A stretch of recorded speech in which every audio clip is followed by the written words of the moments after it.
Well, good morning, good afternoon, or good evening to you, my beautiful pen friends, and welcome to another video with your host, Andrew.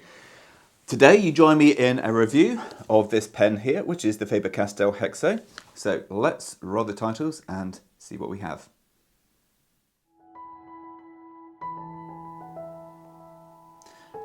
Okay, ladies and gentlemen, now if I said the name Caspar Faber, I'm sure some of you would know who I'm talking about, but for those who don't, Caspar Faber was the founder of Faber Castell, probably one of the most prestigious stationery brands in the world.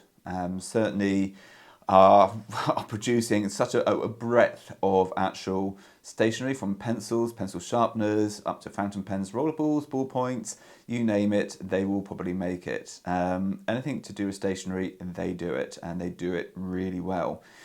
They actually now produce something called the Perfect Pencil, which I will be doing a review on shortly. It's an absolutely fantastic pencil, but that's not what we're here to talk about. So, Faber Castell started life off in 1761, producing pencils.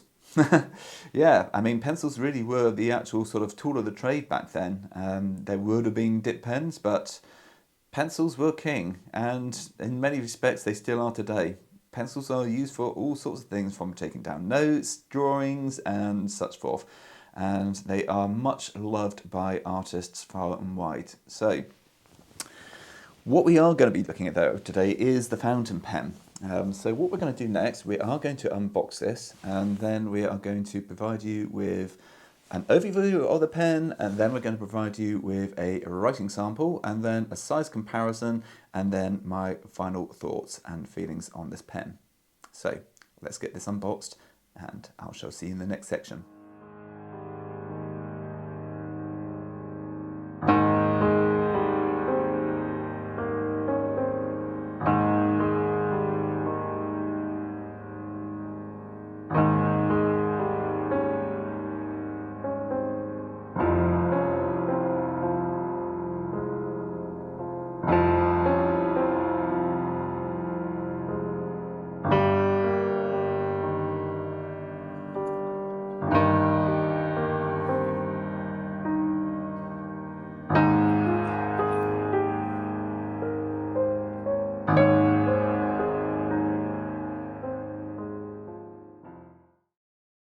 Okay, ladies and gentlemen, what I'm going to do, I'm going to provide you, before we start off on this overview, with the size, dimensions and filling capacity for both the ink cartridge and the converter, which you can buy separately.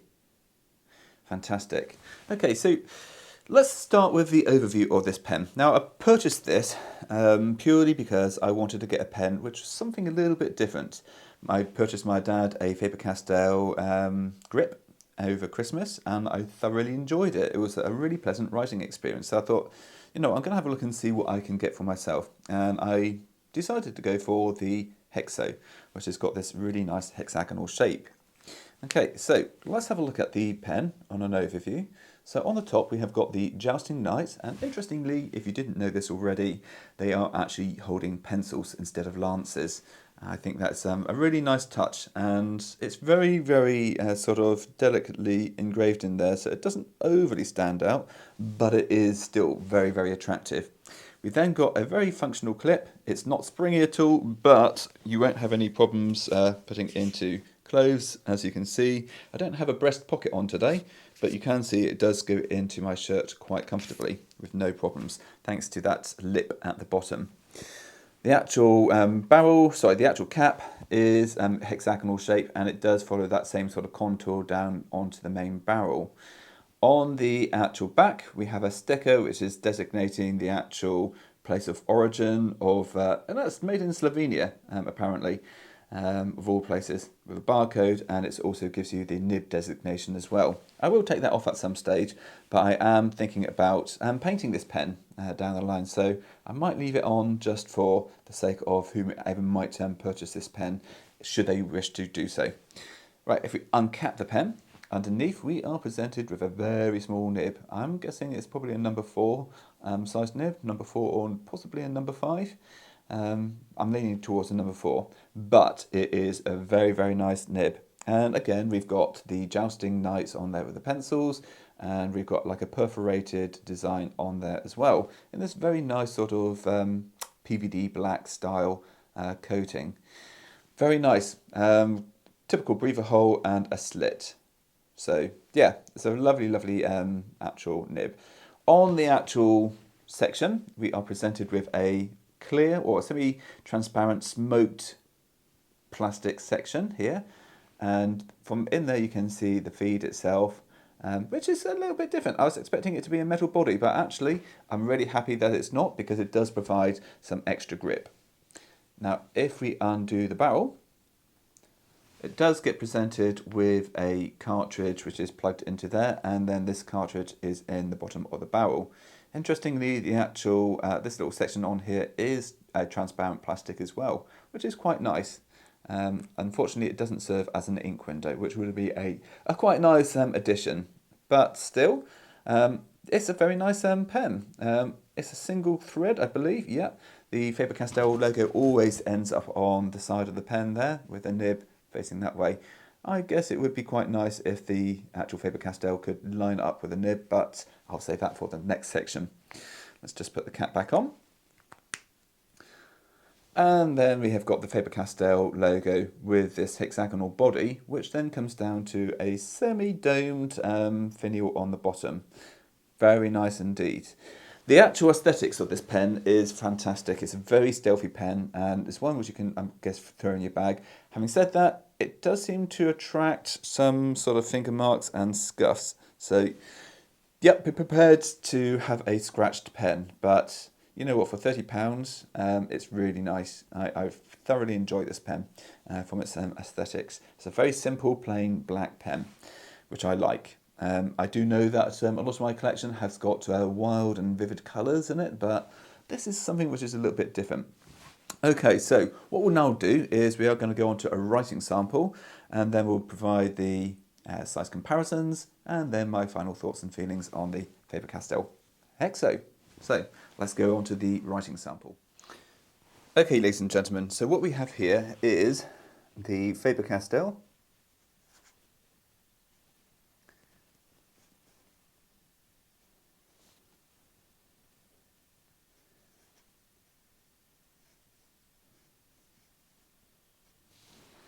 Hexo.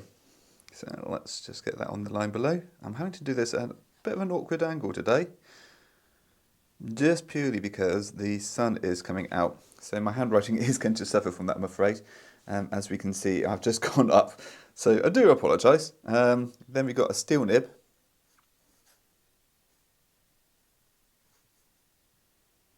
Let's make that a bit bigger. And it's an extra fine.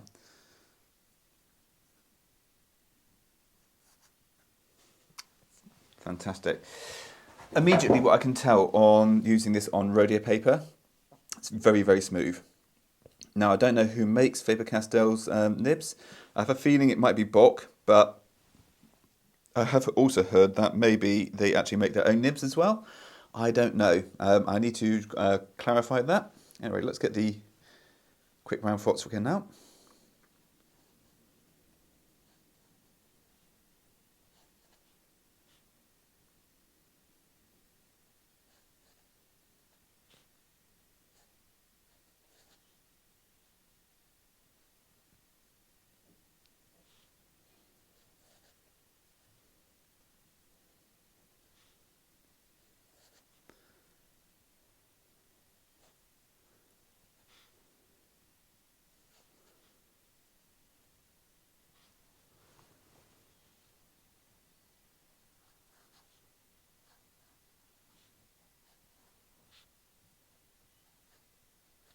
I can't do Zs. I am still practicing that in my cursive, so I do apologise about my handwriting. But anyway, yeah, it's really, really smooth. On this rhodia paper with an extra fine nib, I'm not expecting it to be a fire hose, but it's decent. What is the most important thing is that it has flow, which is always the good thing.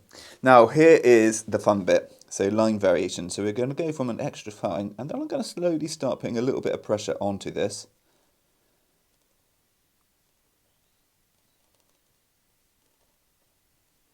And look at that.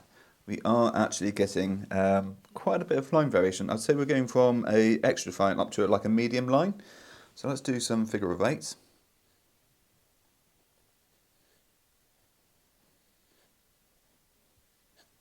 And we'll do a letter with a little bit of expression.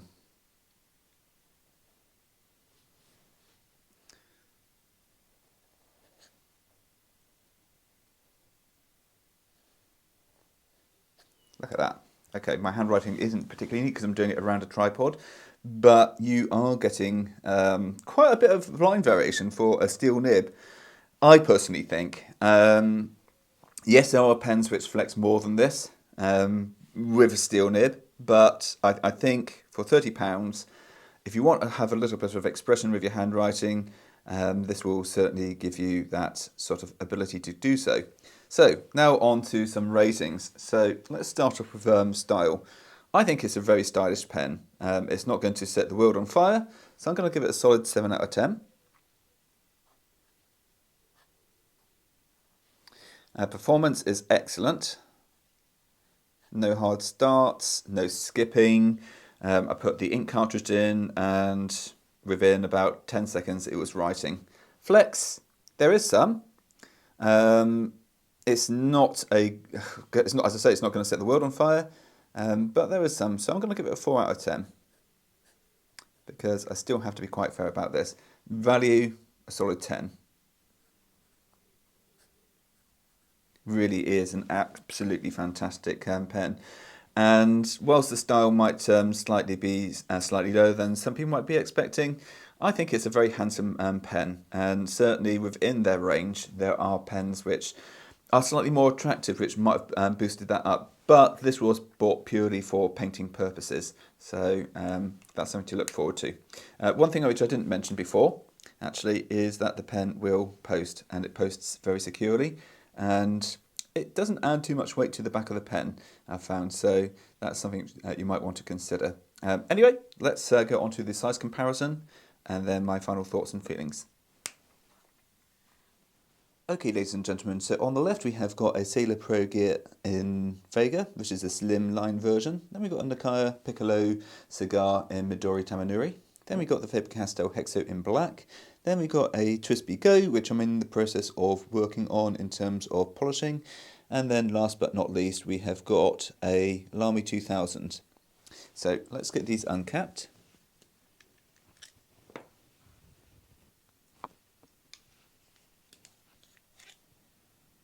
Apologies about a little bit of condensation on the Nakaya. For some reason, it's been getting a little bit of condensation of late, which is a little bit annoying. But I'm sure we will figure that out at some stage. And as you can see, they are all fairly similar in comparison, with the Twisby Go, Lamy 2000 and the Hexo being roughly the same length. The Hexo is certainly a little bit slimmer than that of the Twisby Go, and certainly a lot slimmer than that of the Nakaya, although it's a hair bit longer. So that is the size comparison. Now let's give me my final thoughts and opinions on this pen. Okay, so ladies and gentlemen, what I'm going to do now, I'm going to talk about the things which I enjoy about the pen, and then I'll talk about the things which I feel could be slightly improved. Okay, so what we're getting is a £30 pen, or £35, depending on where you go to, for a pen which writes straight out of the box. It's something a little bit different with the faceted edges. It's functional. The clip does go into a shirt pocket. Oh, hang on. There we go.